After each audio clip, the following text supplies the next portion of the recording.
बिस्मिल्लाहिर्रहमानिर्रहीम। Programme view point के साथ मैं हूं इमरान याकूब खान।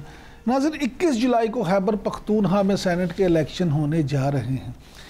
इन सेनेट इलेक्शन की ख़ास बात यह है कि ऐसी पार्टियां जो एक दूसरे की जान लेने के दर पे होती हैं, अब खबर ये आ रही है कि उनमें इत्तफाक राय हो चुका है और बिला मुकाबला अपने अपने कैंडिडेट को मुंतखब करवाने का फ़ैसला हो गया है। मौलाना फजलुर रहमान जो हैं वो कहते हैं कि वो ये चाहते हैं, उनकी ख्वाहिश है कि सेनेट इलेक्शन में सबको बिला मुकाबला कामयाब करवाया जाए।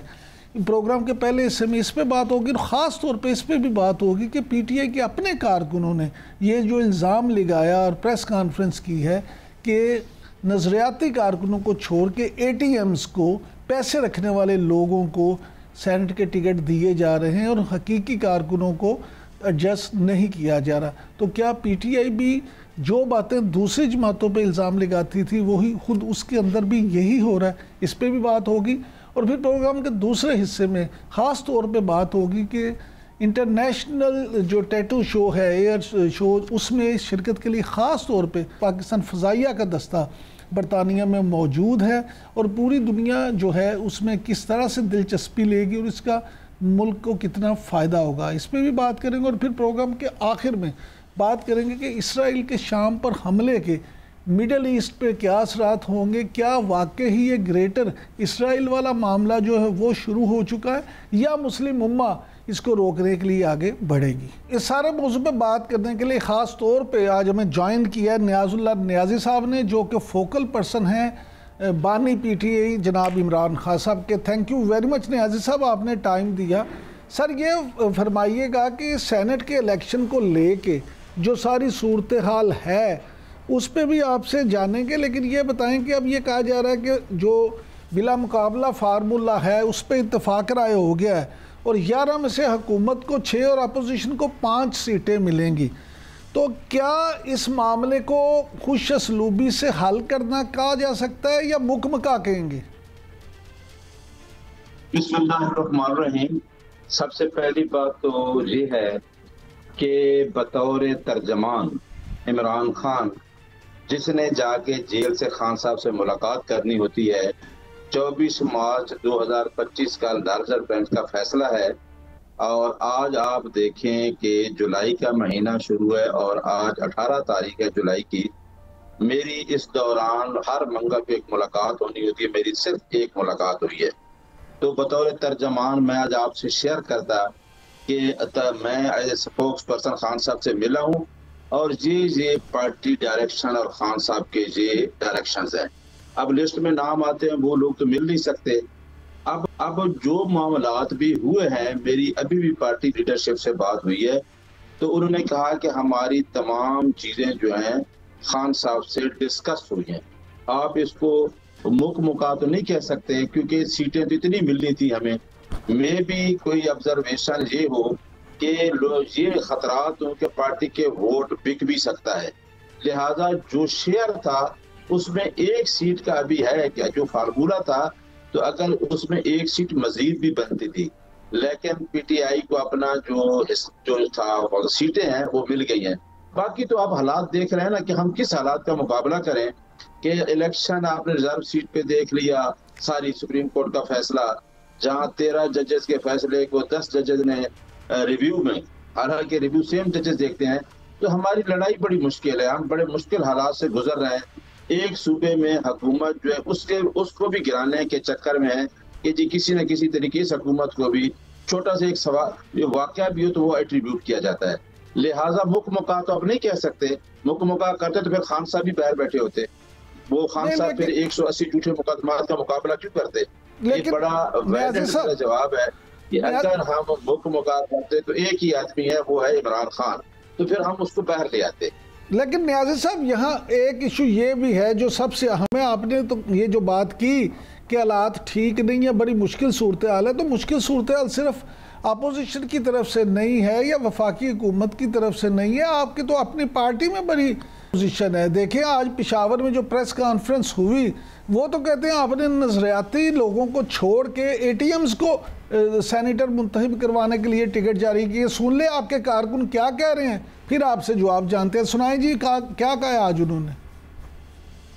सेनेट के जो उम्मीदवार हैं इनकी फहरिस्त पे फुल फोर नजरसानी करनी चाहिए। यह हमारा मुतालबा नंबर 1। वफादार, मुखलिस और नजरियाती जो हमारे कारकुनान हैं उनको आगे लाना चाहिए। जो मौका परस्त, जो ATM मशीन्स, वो लोग जो कि 9 मई के बाद मुनहरिफ हो गए थे पार्टी से, क्योंकि पैसे के जोर पे दोबारा इस लिस्ट में उन्होंने अपना नाम एंटर कराया, उनको फिल फोर इस लिस्ट से बाहर किया जाए। अगर हमारे इन मुतालबात को सीरियस ना लिया गया, इस पर अमल ना किया गया, तो हम अपनी पार्टी में भी इंसाफ लाने के लिए रेड जोन CM हाउस के सामने जा सकते हैं। इलेक्शन वाले दिन हम सूबाई असम्बली का घेराव करेंगे।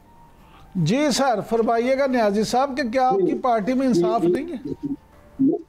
जी, मैं आपको एक बात बताऊं ना, मैं तो हमेशा बिलीव करता हूँ पार्टी के अंदर भी रूल ऑफ लॉ पे, आइन की बालादस्ती पे, कानून की हुक्मरानी पे और वर्कर की मेहनत पे। खान साहब भी वर्कर की मेहनत को रायगान नहीं देने जाते। आपको ये मालूम है कि खान साहब के वर्कर ने ही परवेज खटक से इलेक्शन जीता, और मेरा ख्याल है कि जहां इस्लामाबाद में भी खान साहब ने टिकट दिए, वो कभी भी पार्टी में नॉन नहीं थे, उस तरह वर्कर ही थे।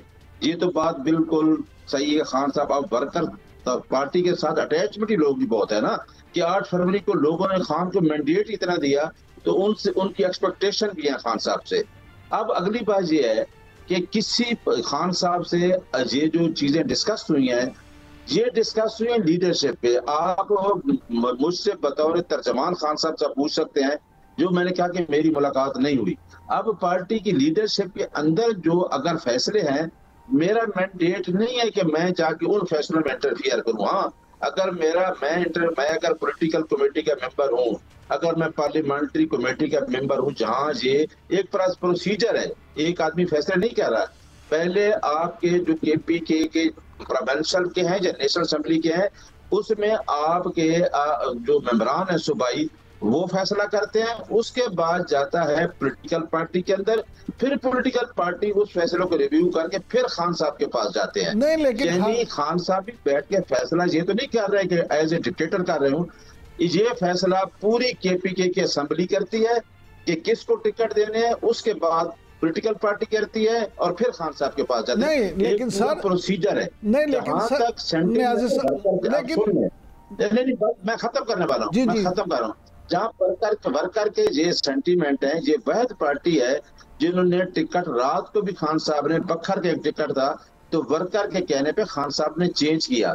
अभी इलेक्शन जो है 21 तारीख को है, जो पार्टी हमारी लीडरशिप है, अगर ऐसे मसाल है तो वो खान साहब से फिर भी डिस्कस कर सकते हैं। और वहद पार्टी, मैंने कहा कि खान साहब अपने फैसले को रिव्यू भी करते हैं, देखते हैं, फॉर द बेस्ट वो पूरी अप्रोच करते हैं कि मैंने क्या फैसला करना है। क्योंकि ये पार्टी के अंदर जमहूरी निजाम बहुत अच्छा है। हर बंदा एक दूसरे का शिकवा करते हैं कि ये पार्टी नवाज शरीफ या जरदारी की नहीं है कि डिक्टेटरशिप हो, लोगों को टिकट दे के लोग बोल न सके। लोग बोल रहे हैं ना, यही बड़ी काम है कि वर्कर बोल रहा है। नियाजी साहब, गुजारिश ये है, वर्कर तो बोल रहा है, लेकिन सुन कौन रहा है? सुन कौन रहा है? सुन तो कोई नहीं रहा। यही तो वो रोना रो रहे हैं, यही तो वो इल्ज़ाम आयद कर रहे हैं कि सिर्फ ATMs को, पैसे वालों को टिकट्स मिल रही हैं, आम वर्कर को तो किसी को मिल ही नहीं रही। जो सीट बाई इलेक्शन में जा रही 31 जुलाई को, तो देखिए, आप भी देखिए, आप 5-6 लोग, सारों को मेरिट पे, सारों का पार्टी के लिए कुर्बानियां है, तो टिकट तो एक को ही मिल रहा है ना, टिकट तो एक ही मिल रहा है। तो मेरा ख्याल है कि ये चीजें डिस्कस होती हैं। हाँ, अगर कोई अनहोना टिकट हो, तो मैंने कहा कि खान साहब ने टिकट रात को वापस किया, दूसरे दिन इलेक्शन था। तो इस पार्टी के अंदर ये चीजें होती हैं। ये चीजें मेरा ख्याल है, अगर आप सुन रहे हैं, तो हमारी पार्टी के अंदर तरीके के साथ जमहूरी अंदाज से सारी चीजें डिसाइड होती हैं। अच्छा सर, अगर आपकी पार्टी में सारी चीजें जमहूरी अंदाज में डिस्कस होती हैं, तो फिर इलेक्शन सीट्स को लेके, इलेक्शन, ये सेनेट इलेक्शन को लेके, अगर आप उसको कहते हैं कि एक इत्तफाक राय पैदा हो सकता है, मुकमका ना कि इत्तफाक राय पैदा हो सकता है, अगर बिला मुकाबला हुकूमत और अपोजिशन के कैंडिडेट मुंतखब हो सकते हैं, तो मुल्क में इतनी जो सियासी बेचैनी है, बेयकीनी सूरत हाल है, इस पे हुकूमत और अपोजिशन बैठ के मामला, दूसरे मामला को हल क्यों नहीं कर पाते? हम वो भी कह रहे हैं। देखें, पॉलिटिकल, मैं कहता होता हूँ कि आपका मेन हल जो है वो पॉलिटिकल स्टेबिलिटी चाहिए। अगर पॉलिटिकल इंस्टेबिलिटी होगी तो मुल्क आगे नहीं जा सकता। हमारी किसी के साथ कोई जाती जंग नहीं है। मैं ये कहता होता हूँ कि आईने पाकिस्तान आपको राइट देता है, राइट ऑफ वोट, जिसको हम कहते हैं सीक्रेट बैलेट। लोगों ने फैसला कर दिया कि 8 फरवरी को हमने जो जेल में एक आदमी बैठा है उसके विजन को, उसके पार्टी को वोट दे रहे हैं।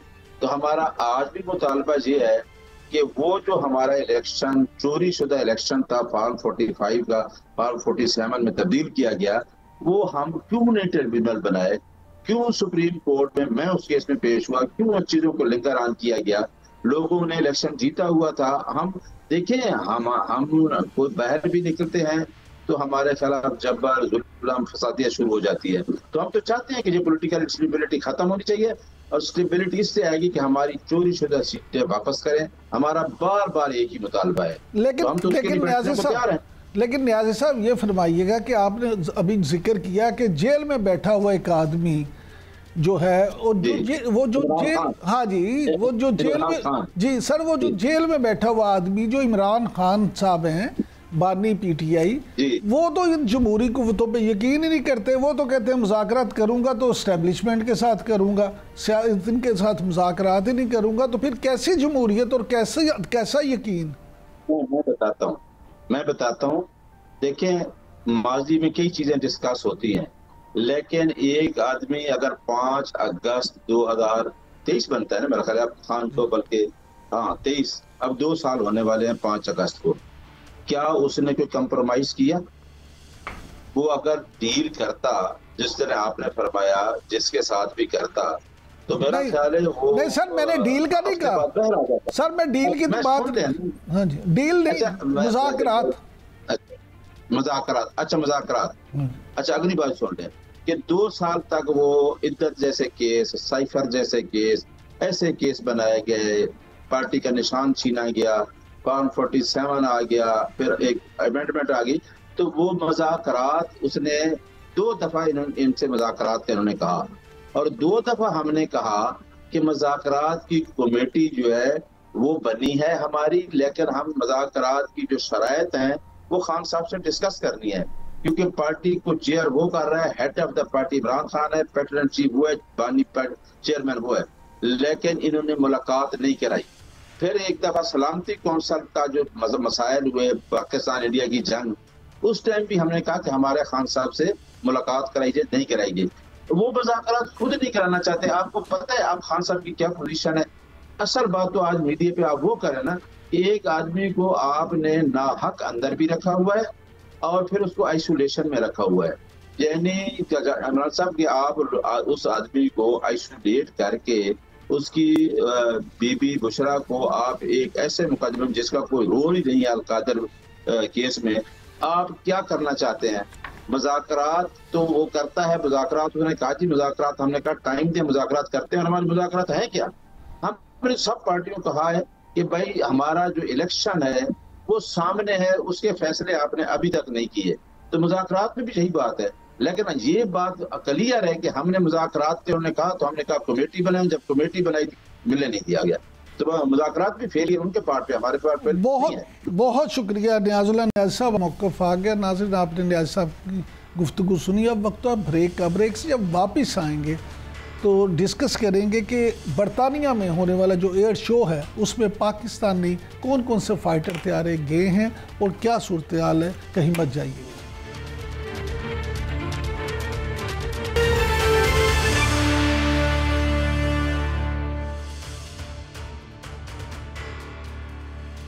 Welcome back. नाज़रीन, दुनिया के सबसे बड़े फौजी एयर शो में पाकिस्तानी फ़ज़ाइया का दस्ता भी मौजूद है। इस हवाले से तवक्कुआत क्या हैं और वहाँ पे इसे क्या रिस्पांस मिल रहा है, ख़ास तौर पे गुफ्तगू करने के लिए हमारे साथ मौजूद हैं air marshal retired Aamir Masood साहब। Thank you very much sir, आपने टाइम दिया। सर, यहीं से शुरू कर लेते हैं। ये फरमाइएगा कि पाक फ़ज़ाइया का दस्ता, जिसमें जदीद तरीन JF-17 थंडर और लड़ाका त्यारा और C-130 और इस तरह की जो चीज़ें शामिल हैं वो वहाँ पे मौजूद हैं, तो आप इस सारे अमल को किस तरह से देखते हैं? क्या रिस्पांस है इस पे? बहुत शुक्रिया जी आपका। बिस्मिल्लाहिर्रहमानिर्रहीम। देखिए जी, ये जो रियत वाला ये शो होता है, ये ज़्यादातर इसका जो फोकस है वो टैटू होते हैं जहाज़ों पे बने हुए, डिफरेंट कलर स्कीम्स होती है, डिफरेंट प्रोजेक्शन होती है, डिफरेंट इवेंट्स होते हैं जो कंट्रीज प्रोजेक्ट करती हैं, और उसकी वजह से उनको एक भारी तादाद में लोग आते हैं देखने के लिए। और बेसिकली ये एक किस्म का डिफरेंट एयरक्राफ्ट में रॉयल एयरफोर्स जो है वो डिफरेंट तस्वीर, depiction of their heritage, culture, events जो हुए हैं पास में, उसको वो शो करते हैं और खूबसूरत रंगों के साथ उसको सजाया जाता है। और दुनिया जहां से जहाज आते हैं, फाइटर्स भी होते हैं, ट्रांसपोर्ट भी होते हैं, दूसरे यूटिलिटी एयरक्राफ्ट भी होते हैं, तो इन सब का एक शो होता है जिसमें कसीर तादाद से लोग जो हैं वो इसमें हिस्सा लेते हैं। और इसका बेसिक जो मकसद होता है वो कुछ चैरिटी वाला भी होता है, जो कि इनकी जो फैमिलीज हैं, जो रॉयल एयरफोर्स और बाकी जो इनकी जिनको चैरिटी की ज़रूरत है, उसकी तरफ ये ज़्यादातर पैसा जाता है। मगर ये कि इसमें आपके पास एक ऐसे लोग मौजूद होते हैं दुनिया भर से आए हुए, जो उन जहाज़ों को भी देख रहे होते हैं, उन कंट्रीज़ की प्रोजेक्शंस जो इवेंट्स के लिहाज से हुई होती है उसको भी देख रहे होते हैं। तो मार्केटिंग के लिहाज से और एक किस्म का अपने आप को एडवर्टाइज करने के लिहाज से ये एक बहुत इंपॉर्टेंट शो होता है। तो हमारा जो एक बैकबोन है और हमारा प्राइड ऑफ पाकिस्तान है JF-17, वो गया है और उसमें बहुत खूबसूरत इस दफ़ा उसको रंगों से सजाया गया है। वो एक शो भी करेगा अपना, एरोबैटिक्स भी होंगी, तो वो एक डिपिक्ट कर रहा है आपका ना सिर्फ ये कि उसके अंदर जो रंग है वो पाकिस्तान के सजाए गए हैं, बल्कि उसमें एक किस्म का एक अब सिंबल भी है, वो जो उसने हिस्सा लिया ऑपरेशन इसमें संदूर में, जो हमने बुनियानुल मरसूस का भी जो हुआ उसमें इसने भरपूर तरीके से हिस्सा लिया और उनके S-400 को निशाना बनाया। वो एक इसकी एक अचीवमेंट है जो कि नजर भी आएगी और जो कि प्रोजेक्ट भी की जाएगी।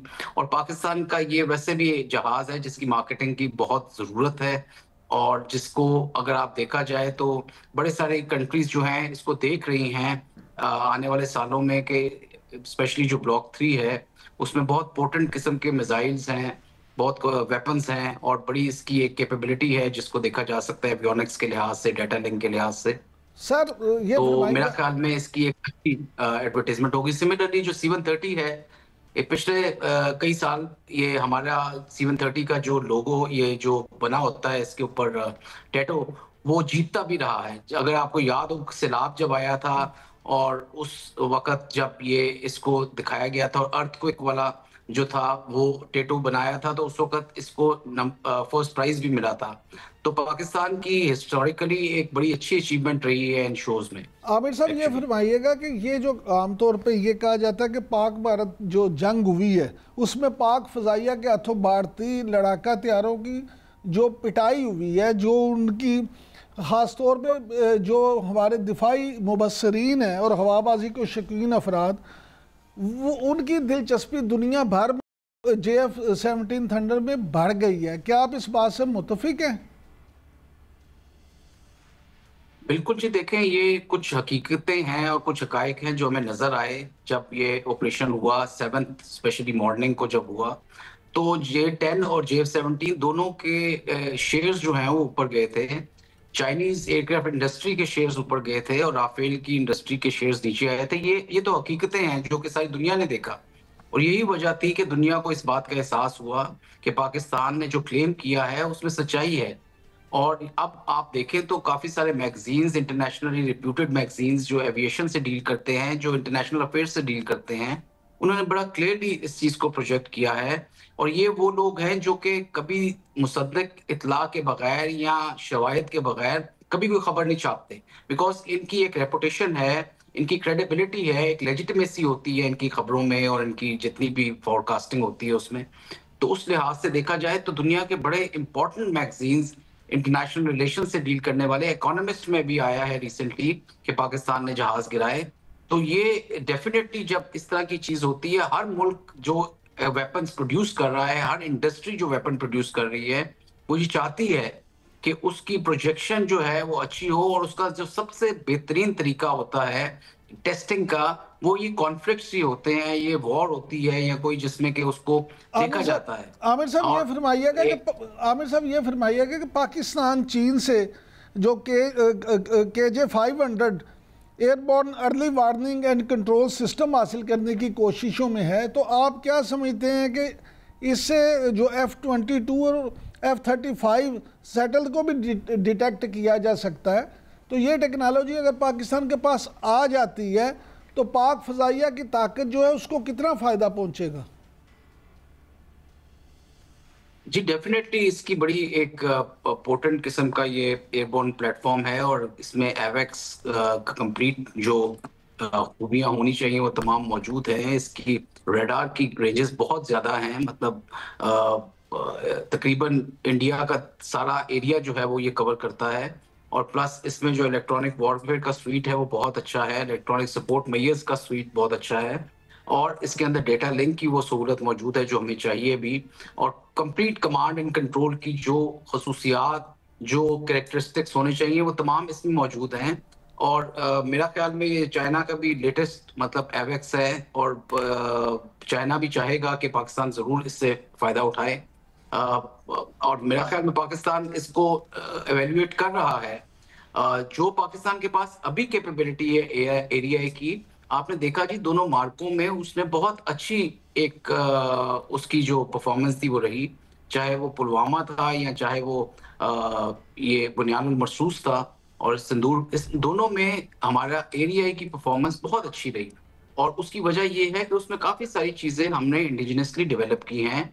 और ये बहुत इंपॉर्टेंट चीज़ होती है कि जब भी आप नया प्लेटफॉर्म लें तो ये ज़रूर देखें कि वो आपके एग्जिस्टिंग सिस्टम्स के अंदर जो है उसकी इंटीग्रेशन आसानी से हो सकती है और आसानी से इंटरऑपरेबिलिटी हो सकती है बाकी सिस्टम्स के साथ। अच्छा तो सर, जो एवेक्स होता है वो बहुत एक इम्पॉर्टेंट एलिमेंट होता है किसी भी एयर कैंपेन का। अच्छा सर, ये फरमाइएगा, एयर कैंपेन कंट्रोल किया जाए। सर ये फरमाइएगा कि इंडिया पाकिस्तान से मार खाने के बाद अब इसराइल से जो लॉन्ग रेंज मिसाइल ले रहा है, तो ये आप क्या समझते हैं कि ये उसका मंसूबा क्या है?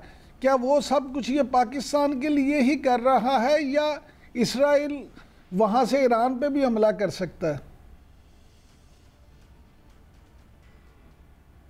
नहीं जी, देखें इंडिया की जो सारी चीज़ें हैं वो स्पेशली जो उनके वेस्टर्न बॉर्डर्स पे हैं या जो उनका प्रोक्योरमेंट्स हैं वो स्पेसिफिक टू पाकिस्तान है ज़्यादा। इवन चाइना के साथ उनका वो वाले मामलात नहीं हैं जो पाकिस्तान को वो एक थ्रेट के तौर पे देखता है और जिस तरह से वो चाहता है कि पाकिस्तान को बिल्कुल सबड्यू कर दिया जाए। तो उसने जब भी जो जहाज़ों की भी प्रोक्योरमेंट की, जब राफेल की आपको याद होगा, तो उस वक्त भी पुलवामा के बाद उन्होंने यही कहा था कि पुलवामा राफेल होते तो हम पाकिस्तान को मजा चखा सकते थे या उनको हम ज़्यादा उनको हरा सकते थे हम और उनकी एयरफोर्स को शिकस्त दे सकते थे। तो ज़्यादातर इनका जो प्रोक्योरमेंट्स हैं या जो इनकी मिलिट्री की जो हार्डवेयर हैं वो पाकिस्तान स्पेसिफिक हैं। और देखें चाइना के साथ वो जो मर्जी कह दें, इंटरनेशनल ऑडियंस को तो खुश करने के लिए या उनकी एक किस्म की हेल्प और सपोर्ट हासिल करने के लिए वो जरूर ये कहेगा कि चाइना जो है वो भी हमारा थ्रेट है और हमें टू फ्रंट वॉर लड़नी है। ये उसको भी पता है और तमाम इंटरनेशनल प्लेयर्स भी बहुत अच्छी तरह जानते हैं कि जितना गैप मिलिट्री का, इकोनॉमी का चाइना और इंडिया का है वो अगले 20-25 साल तक भी पूर्ण नहीं हो सकता अगर चाइना इस वक्त स्टेगनेंट भी हो जाए तो ये कहना कि वो चाइना के खिलाफ या ईरान के खिलाफ कोई चीज करे, ऐसी बात नहीं है। और पाकिस्तान को वो की अचीवमेंट्स को वो इस तरह से अंडरमाइन करते हैं कि वो कहते हैं कि चाइना ने भी हेल्प की और तुर्की ने भी हेल्प की और ये जो था इंडिया को जो था वो ये एहसास था कि शायद हमने सिर्फ जो है वो टेररिस्ट और मिलिटेंट कैंप को टारगेट करना है और यही डायरेक्शन था उनके लिए, इसी वजह से उन्होंने पाकिस्तान के जहाज़ों को टारगेट नहीं किया। ये सब मफरूज़े हैं।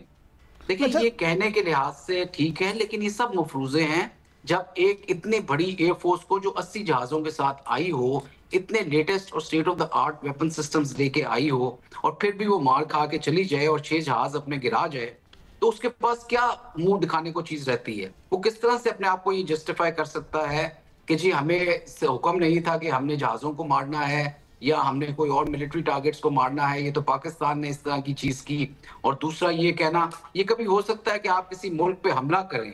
ये कौन सी जंग है या कौन सा ऐसा कभी एग्जाम्पल आपने देखी है हिस्ट्री में कि कोई मुल्क के ऊपर हमला कर रहा है, आपकी सरजमीन पे लोगों को निशाना बना रहा है, उनके इंफ्रास्ट्रक्चर को निशाना बना रहा है और उसमें लोग मर रहे हैं और आप ये सोचें कि आगे से वो मुल्क जो है आपके साथ रिटेलिएट नहीं करेगा या वो चुपके से बैठ जाएगा? मतलब वो ये समझ रहे थे कि हम कोई मतलब ऐसी कौम है जो कि बिल्कुल ही मुर्दा हो चुकी है, या उनके पास इतनी पावर आ चुकी है कि हम आगे से रिटेलिएट नहीं करेंगे। वो अपने आप को अमेरिका समझ रहे थे और हमें शायद इराक समझ रहे थे या कोई और ऐसी कंट्री समझ रहे थे कि जिसने रिटेलिएट नहीं करना। तो ये चीज उनकी खाल ख़यामी भी है और काफी हद तक ये एक्सक्यूजेस हैं। ये वो एक्सक्यूजेस हैं जो वो अपने आप को और अपनी आवाम को दे रहे हैं और दुनिया को दे रहे हैं, ये बताने के लिए कि हमने इस वजह से जो है टारगेटिंग नहीं की। जबकि हकीकत ये है जी सर, आप अपना फिक्रा मुकम्मल कर दें। जी, हकीकत ये है कि देखिए उनके क्लैरिटी ऑफ थॉट नहीं थी, उनके डिसीजन मेकिंग जो थी बहुत इम्पियर्ड थी और बड़ी ड्यूबियस थी। उनकी डिसीजन मेकिंग स्टार्ट होती है पॉलिटिशियन से, फिर बीच में ब्यूरोक्रेसी आती है, बीच में एक सीडीएस वाला ऑफिस अलहदा है और फिर जाके सर्विसेज चीफ की तरफ से कोई डिसीजन आता है, और जब तक वो ऑपरेशनल और टेक्निकल लेवल पे पहुंचता है तो उसमें कंफ्यूजन जो है बहुत ज्यादा हो चुकी होती है। अच्छा सर, तो ये अगर आप देखें कि नेशनल सिक्योरिटी काउंसिल में अगर ये डिसीजन हुआ था कि मिलिटेंट्स को टारगेट करना है, तो क्या किसी सर्विस चीफ ने इंडिया के ये नहीं पूछा मोदी से या उसके सिक्योरिटी एडवाइजर से कि आगे एक जो है रिटेलिएशन होगी और कोई रिएक्शन आएगा? ये किस तरह का हाइपोथेसिस था कि आप एक मुल्क पे हमला करेंगे, और वो मुल्क जो कि एक बड़ा बावकार मुल्क है, जिसकी एक बहुत बड़ी फौज है, बड़ी मजबूत फौज है, एयर फोर्स है, ये कैसे हो सकता है कि वो उसको रिटेलिएट ना करें? अच्छा सर, तो ये पिटी एक्सक्यूजेस हैं जिसमें बहुत सारे चीजें हैं जो देखने वाली हैं और उनको उसका कैथारसिस करना चाहिए, समझना चाहिए और एक्सेप्ट करना चाहिए। इसी में बेहतरी है। सर ये फरमाइएगा कि जो फील्ड मार्शल से लीबिया के कमांडर इन चीफ की मुलाकात हुई है, इस मुलाकात को आप किस नज़र से देखते हैं? लेकिन जी अब अगर आप देखें तो पाकिस्तान के फील्ड मार्शल जो हैं वो श्रीलंका भी उनका है दौरा, और इंडोनेशिया का भी उनका विजिट है। अभी मुझे नहीं पता कि उनका विजिट हो गया है कि नहीं। और लिबिया में भी ये वो कंट्रीज हैं जिनको पाकिस्तान ने बड़ा सपोर्ट किया है, और ये इन कंट्रीज ने भी पाकिस्तान को डिफरेंट वॉर्स में बड़ा सपोर्ट किया है। और अगर आप लिबिया को देखें तो लिबिया के साथ हमारे ताल्लुकात बहुत अच्छे रहे हैं, हम उनकी बहुत सारी ट्रेनिंग की हुई है। वो अलग बात है कि लिबिया किसी जमाने में जो है ज्यादातर सोवियत के कैंप में रहा और उनकी जो एयरफोर्स की ट्रेनिंग है वो सोवियत की लाइन पे हुई, लेकिन अदरवाइज लिबिया पाकिस्तान को बहुत एक रिस्पेक्ट की निगाह से देखता है और बहुत सारी चीजें मुश्तरक हैं जो कि देखी जा सकती है। और इसके अलावा और भी बहुत मुल्क हैं जिन्होंने ये सारा सिनेरियो देखा है, और बुनियानुल मरसूस के बाद से पाकिस्तान का एक वकार बुलंद हुआ है। स्पेशली जो आपकी मिलिट्री की अचीवमेंट्स हैं वो बड़ी आउटस्टैंडिंग रही हैं, और आप एक पॉइंट ऑफ स्ट्रेंथ से इन लोगों के साथ अब बात कर सकते हैं। ये लोग आपको बुलाना चाहेंगे, ये लोग आपको स्टडी करना चाहेंगे, ये लोग आपसे ट्रेनिंग लेना चाहेंगे। तो मैं समझता हूं कि अभी जितने भी विजिट्स होंगे, चाहे वो फील्ड मार्शल के हों या सर्विसेज चीफ के हों या हमारे हेड ऑफ द स्टेट के हों, उनमें ये चीज जो है आपको एक हायर पेडेस्टल पे रखेगी जो विक्ट्री आपने हासिल की है बुनियानुल मरसूस में, और उसको हमें कैश करना चाहिए। हमें चाहिए कि हम इन चीजों के थ्रू एक अच्छी डिप्लोमेसी कर सकें और प्रोएक्टिवली हम कई चीजों को जो है वो उनमें इंगेज हों इन पार्टनर्स के साथ। और बड़ा कुछ है जो कि हम इनके साथ इश्तराक में दे सकते हैं। वो चीजें, वो माइलेजेस या वो चीजें जो हमने पिछले कुछ अरसे में गंवाई हैं, लाइक इंडोनेशिया और मलेशिया के साथ हमारे उस तरह से ताल्लुकात नहीं रहे जो 70s में थे, और हम समझते हैं कि ये ताल्लुकात हमें इस्तवार करने चाहिए। मैं खुद उन जगहों पे होके आया हूँ, उनकी मिलिट्री की मुझे मालूम है कैपेबिलिटीज का। बहुत सारी चीजें हैं जो पाकिस्तान उनको दे सकता है, क्योंकि उधर इंडिया की इनग्रेस बहुत ज्यादा हो चुकी हुई है over period of time, specially Indonesia में, बिकॉज वो उसके बहुत करीब भी है और उनकी बहुत सारी एक्सरसाइजेस भी कहीं होती हैं। उनके वेपन सिस्टम जो हैं Su-30 वगैरह, और ये भी उनके साथ इश्तराक में चलते हैं। तो हमें चाहिए, क्योंकि इंडोनेशिया की पब्लिक पाकिस्तान को बहुत पसंद करती है, उनकी लीडरशिप बहुत पसंद करती है। बहुत शुक्रिया, बहुत शुक्रिया एयर मार्शल जनाब मसूद साहब। नाज़रीन, आपने आमिर मसूद साहब की गुफ्तगू सुनी। उनका कहना है कि बयानुल मरसूस में फतह पाकिस्तान को विक्ट्री स्टैंड पे ले आई है और पाकिस्तान को अब सारी सूरत हाल को कैश करना चाहिए। अब वक्त है ब्रेक का। ब्रेक से जब वापस आएंगे तो मिडल ईस्ट की सूरत हाल पे गुफ्तगू करेंगे और हमारे साथ मौजूद होंगे अहमद हसन अल अरबी साहब। कहीं मत जाइएगा।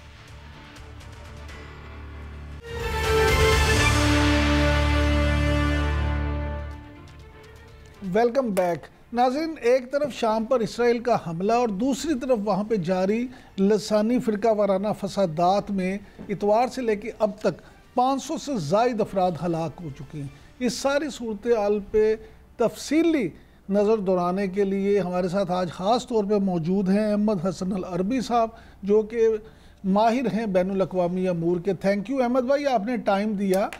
सर, सबसे पहले इसी पे ज़रा बताएं कि ये जो शाम में इस वक्त सूरत हाल है, थोड़ा सा इसे इसका पस मंज़र भी बताएं और उस पर आप किस नज़र से देखते हैं। जी देखें, अगर आप एक लफ्ज़ में, एक जुमले में मेरे से पूछना चाहें तो it's the project of greater Israel at play. और अभी रिसेंटली आपके साथ भी इंटरव्यूज़ में और हर जगह पे हम ये देख रहे थे कि मिडल ईस्ट के अंदर आपको बहुत ज़्यादा टर्मोइल नज़र आ रहा है। एक जंग ख़त्म होती है तो दूसरी जंग शुरू हो जाती है। और इस सारी इक्वेशन में मैंने पहले भी आपसे अर्ज़ की थी कि अमेरिका बहुत ज़्यादा इंपॉर्टेंस गेन कर चुका है और हमेशा से इम्पॉर्टेंट रहा है जहाँ तक मिडल ईस्ट की बात है। उसकी बुनियादी वजह ये है कि जो इसराइली जो ज़ायनिस्ट थॉट प्रोसेस है उसमें जो सुपीरियॉरिटी का कॉम्प्लेक्स है वो आपको उनके पॉलिटिकल डिस्कोर्स के अंदर, उनके जियोपॉलिटिकल डिस्कोर्स के अंदर आपको नज़र आता है। और उसी सुपीरियॉरिटी के कॉन्सेप्ट को मद्देनज़र रखते हुए उन्होंने हमेशा से जंगों के लिए अमेरिकन्स का इस्तेमाल किए। 47-48 से पहले इसराइल को इस्टेब्लिश करने के लिए उन्होंने ब्रिटिश एम्पायर, जो जंगें करवाई वो ब्रिटिश एम्पायर से करवाई और उसके बाद से वो अमेरिकन्स का इस्तेमाल करते रहे। अब सिचुएशन ये है कि अमेरिकन्स जो हैं वो इसराइल की वजह से लड़े जाने वाली जो जंगें हैं उनसे निकलना चाह रहे हैं, क्योंकि उनके घर के अंदर प्रॉब्लम्स बहुत ज़्यादा हो चुके, इकोनॉमिक इश्यूज़ हैं, डेट के इश्यूज़ हैं सारे। अमेरिका अपनी तारीख में इस वक्त सबसे ज़्यादा मकरूज़ है। सो वो उस जंग से निकलना चाह रहे हैं। इसराइलीज़ चाह रहे हैं कि वो इंगेज करके रखें अमेरिका को। सो आपने देखा कि ईरान और इसराइल की जंग में सीज़ फायर करवाने के बाद वो महाज अभी ख़त्म हुआ ही था कि इसराइल ने सीरिया के ऊपर हमला कर दिया। और जो सीरिया के ऊपर इन्होंने हमला किया है वो इनके प्रोजेक्ट ग्रेटर इसराइल की नेक्स्ट स्टेज है, जिसको अब हम ये कह रहे हैं कि इसराइल अपने जो ग्रेटर इसराइल का प्रोजेक्ट है उसको हासिल करने के लिए आखिरी हद तक जा चुका है, फाइनल स्टेज में एंटर कर चुका है। अब वो इसराइल ग्रेटर इसराइल बना सकता है या नहीं बना सकता ये हमें वक्त ही बताएगा, लेकिन हालात ये बता रहे हैं कि इसराइल जो है वो इस वक्त पैनिक्ड है। वो अमेरिका को मिडिल ईस्ट के अंदर लेके आना चाह रहा है, अमेरिका रेजिस्ट कर रहा है। इसराइल को नजर आ रहा है कि वो अमेरिकन सपोर्ट यानी अमेरिकन बूट्स ऑन ग्राउंड के बगैर मिडिल ईस्ट के अंदर सर्वाइव नहीं कर सकता। देखिए अहमद साहब, यहाँ पे एक तो ये फरमाइएगा कि नेतन्याहू ने अपनी पॉलिसी तो दे दी है, उसने तो सब कुछ बता दिया, और दूसरी तरफ अब ये भी इतलात हैं कि फौजें जो हैं वो दमिश्क की तरफ जो है रवां दवा हैं। तो इस सारे सूरत हाल में आप क्या समझते हैं कि मज़ीद जंग बढ़ेगी या कोई मुस्लिम दुनिया से उनकी मदद के लिए आएगा? जी देखें, बात वही है जो ईरान के साथ भी जंग हो रही थी, उसमें भी डिस्कोर्स यही था कि ये मुसलमानों का कंबाइन मसला है। आप अगर हम ये बात पे अगर हमारा कंसेंसस है कि ये जो सीरिया पे अटैक हुआ है ये प्रोजेक्ट ग्रेटर इसराइल के लिए हुआ है, जो कि होना चाहिए हमें समय। ये आपके सामने में 1984 का एक डॉक्यूमेंट है यीनॉन प्लान, जो इनका फॉरेन पॉलिसी ऑब्जेक्टिव है, उसमें ये सामने मेरे पड़ा हुआ है और उसमें वाज़े इन्होंने 1984 में लिखा था कि सीरिया और इराक को हमें एथनिकली और रिलीजियस लाइंस के ऊपर डिवाइड करना है। मैं उसके अल्फाज आपको एग्जैक्ट कोट अनकोट पढ़ के बता रहा हूँ। और उस वक्त 84 में वो कह रहे थे कि dissolution of military power of Syria is our primary short term target, और लॉन्ग टर्म में हमें इसको छोटी छोटी रियासतों में तकसीम करना है। हमें एक अलवी स्टेट बनानी है इसकी कोस्ट के अराउंड, हमें एक सुन्नी स्टेट बनानी है अलेपो एरिया में, एक और स्टेट बनानी है हमने दमास्कस में जो कि अपने नॉर्दर्न नेबर्स के साथ हालत जंग और तसादुम में हमेशा रहेगी, और ड्रूज को हमने सेटअप करना है गोलान वाले एरिया में। सो ये सारा प्लान जो इस वक्त आप देख रहे हैं जो पिछले 2-4 सालों में हुआ, ये आपके सामने ये 84 का लिखा हुआ डॉक्यूमेंट है। सो उनका जो प्रोजेक्ट उस वक्त उन्होंने डिसाइड किया था, आज वो उसी को लेके आगे चल रहे हैं। और उस प्रोजेक्ट में सिर्फ सीरिया नहीं आता, उसमें सऊदी अरेबिया का भी कुछ हिस्सा आता है, उसमें जॉर्डन भी आता है, उसमें इजिप्ट भी आता है, उसमें पूरे का पूरा जो मिडिल ईस्ट का एक पूरा का पूरा इराक आता है। इराक को उन्होंने 2005-2006 में अमेरिका से तबाह करवा दिया। मैं सर इससे अगला सवाल आपसे यही पूछ रहा था कि अगर हम ग्रेटर इसराइल की बात करते हैं तो उसमें तो सऊदीया का भी कुछ हिस्सा है, मिस्र का भी कुछ हिस्सा है, ये सारे मामलात हैं। इस पे भी आपसे ज़रूर जानूंगा, लेकिन एक ये भी खबर अभी आ रही है कि शाम के जो सदर हैं वो वहाँ से फरार हो गए हैं। जी देखिए, अभी it's too early to say anything about this particular news, क्योंकि अभी फॉग ऑफ वॉर है, एक सीरिया के ऊपर, दमास्कस के ऊपर हमला हुआ है। आपको अंदाज़ा है इस बात का कि जंगों के दौरान miss information, disinformation, fake news बहुत ज़्यादा फैलाई जाती है। प्यूटन के बारे में जब वैगनार का कू हुआ तो तब भी ये खबरें फैलाई गई। अभी जो पाकिस्तान इंडिया की आपने जो हमारा फेस ऑफ हुआ उसके अंदर भी बहुत सारा इस तरह की खबरें फैलाई गई। तो ये अभी it's too early to comment on it, लेकिन येस, इनका टारगेट जो है वो डीकैपेसिटेट करना है। ये अभी भी आपके सामने मैंने पढ़ के जो आपको बताया उसमें भी यही लिखा हुआ है कि हमने इनको लॉन्ग टर्म के अंदर सीरिया का जो सेटअप है, जो रियासत है, द कॉन्सेप्ट ऑफ स्टेट, वो सीरिया से हमने खत्म कर देना है। तो फिर और उसके लिए आपको यही करना पड़ता है। इसराइल कर यही रहा है। ईरान को भी वो जो हमला किया उसमें ईरान की लीडरशिप को, पॉलिटिकल और मिलिट्री लीडरशिप को टारगेट कर रहे थे। और अभी भी जो ये सीरिया के अंदर कर रहे हैं उनका टारगेट यही है कि लीडरशिप को, ऊपर की जो लीडरशिप है उसको डीकैपेसिटेट करवा दिया जाए। उसको जब आप डीकैपेसिटेट करवाते हैं तो फिर नीचे केओस ही केओस होता है, और केओस फ्रेंडली है इसराइल के लिए। नहीं, लेकिन सर यहाँ ये सवाल भी पैदा होता है कि जो इस सारी सूरत हाल में मिडल ईस्ट के जितने भी ममालिक हैं, ख़ास तौर पे सऊदी अरब, तो क्या सऊदी अरब ये जो है वो बर्दाश्त करेगा, या वो इसका मुतहम्मिल हो सकता है कि ग्रेटर इसराइल का मंसूबा कामयाब हो जाए? क्या सऊदीया, यूएई अमेरिका पे दबाव नहीं बढ़ाएंगे? देखें, बात यही है, मुझे अगर आप मेरी पर्सनल ओपिनियन पूछे तो मुझे ऐसा नहीं लगता कि ग्रेटर इसराइल कभी बन सकता है। मुझे ऐसा लगता है कि वो इनका ये दीवाने हैं और इन दीवानों का ये ख्वाब है, इसके अलावा और कुछ भी उसकी हकीकत नहीं है। लेकिन इसके लिए आपने जो क्वेश्चन अभी किया है सऊदी अरेबिया वाला, मिडल ईस्ट वाला, इनके भी जो स्ट्रेटेजिक थॉट प्रोसेस है उसमें एंजाइटी है। जब इसराइल ने ईरान के ऊपर हमला किया तो उसके बाद से ये सारे समझ रहे थे कि इसराइल, इनको सारों को अंडरस्टैंडिंग है कि एक मुल्क के बाद वो दूसरे पे आएगा, दूसरे के बाद वो तीसरे पे आएगा। प्रॉब्लम ये है कि कोई सेंस ऑफ यूनिटी जो होती है एक रिस्पॉन्स बिल्ड करने के लिए, वो हमें नजर नहीं आ रही। और मुझे ऐसा फील हो रहा है कि आने वाले दौर में ये इतना ज्यादा प्रेशर इसराइल डाल देगा कि यानी जो वेस्ट की तरफ से तूफान आएगा मुसलमानों के लिए, वो मुसलमान को इकट्ठा कर देगा, जिसका इशारा इल्लामा इकबाल भी दे गए हैं कि मुसलमान को मुसलमान कर दिया तूफान मगरिब ने। लेकिन ये खुद से तो इकट्ठा होने के लिए तैयार नहीं है। इसराइल की एक्सपेंशन का खौफ। लेकिन यहाँ अहमद भाई, यहाँ ये भी सवाल पैदा होता है, बहुत सारे जो तजिया निगार हैं उनका ये मानना है कि ये सूरत हाल जो है इसमें बिलाखिर पाकिस्तान को आगे बढ़ के लीड करना पड़ेगा, और तमाम मिडल ईस्ट, खुसूसन सऊदीया, यूएई, ये सब मजबूर हो जाएंगे कि पाकिस्तान से कि आए हमें लीड करें और हमारी जान बचाएं। ऐसी सूरत हाल में फिर पाकिस्तान क्या करेगा? देखिए, आगे जाके हालात किस तरफ जाते हैं वो वक्त ही बेहतर जानता है। लेकिन इस वक्त पाकिस्तान की आप सिचुएशन को ज़रा समझने की कोशिश करें कि हम इस वक्त एक जंग से निकले हैं भारत की तरफ से और दूसरी जंग का इंतज़ार कर रहे हैं। हम एक्सपेक्ट इंडिया का जो ऑपरेशन सिंदूर 2.0 है वो किस तरीके से आगे लॉन्च करते हैं, अक्टूबर में, नवंबर में, दिसंबर में, कब लॉन्च करते हैं इस पे कोई डेट आइडेंटिफाइड नहीं है, लेकिन वो बहुत जल्द करेंगे, उनकी तैयारियां ये बात बता रही हैं। पाकिस्तान का पूरा फोकस अपने से 5 गुना बड़े दुश्मन को रोकने पे है। और आप, कायदे आजम ने जब अरब लीग को एड्रेस किया था पाकिस्तान बनने से पहले, तो कायदे आजम ने फरमाया था पाकिस्तान का बनना इसलिए ज़रूरी है क्योंकि ये जो फितना है भारत का, इसको रोकने के लिए पाकिस्तान जो है वो काम करेगा, और अगर ये पाकिस्तान ना बना तो ये मिडल ईस्ट तक आएंगे। और ये जो ग्रेटर इसराइल की हम बात कर रहे हैं, जो ये यहूदी ज़ायनिस्ट हैं, ये जो इनका ग्रेटर इसराइल का कॉन्सेप्ट और जो मैप है ना, वो सऊदी अरेबिया के अंदर तक जाता है, लेकिन वो भी मक्का और मदीना की बाउंड्रीज तक है, वहां तक है इनका। ये जो हमारा दुश्मन है भारत है, तौबा नाउज़ बिल्ला, इनके जो ऑफिशियल जो सरकारी पंडित हैं, ये तौबा नाउज़ बिल्ला ये क्लेम करते हैं कि मक्का मुकरमा तक पे भी इनका हक है, और ये कहते हैं कि हम उसको भी, तौबा नाउज़ बिल्ला, मक्का मुकरमा को, खाना काबा को कैप्चर करेंगे। सो इनको अगर कोई मुल्क रोक के रखे हुए है तो पाकिस्तान है। सो हमें दोनों तरफ से खतरा फेस करना पड़ा है। पाकिस्तान तो अपनी ड्यूटी 70 साल से कर रहा है, हमने इनको रोक के रखा हुआ है, हम आगे भी इनको रोक के रखेंगे। जो इसराइल की जो सारा एक्सपेंशन है उस पर रिस्पॉन्सिबिलिटी जाहिर है पूरी मुस्लिम दुनिया की है, मैं ये नहीं कह रहा कि पाकिस्तान की नहीं है, लेकिन स्ट्रेटेजिकली हालात को कोल्डली देख के आपको अपनी स्ट्रेटजी डिज़ाइन करनी पड़ती है। वो इकबाल का मशहूर शेर है कि अपनी मिल्लत पर कयास अक़वाम मगरिब से न कर, खास है तरतीब में उम्मत रसूल हाशिम सल्लल्लाहु अलैहि वसल्लम। बहुत शुक्रिया अहमद हसन अल-अरबी साहब। नाज़रीन, आपने गुफ्तगू सुनी। अब वक्त प्रोग्राम का वक्त ख़त्म हुआ चाहता है। कल आपसे फिर मुलाकात होगी। कल तक के लिए इजाज़त दीजिए। अल्लाह निगहबान।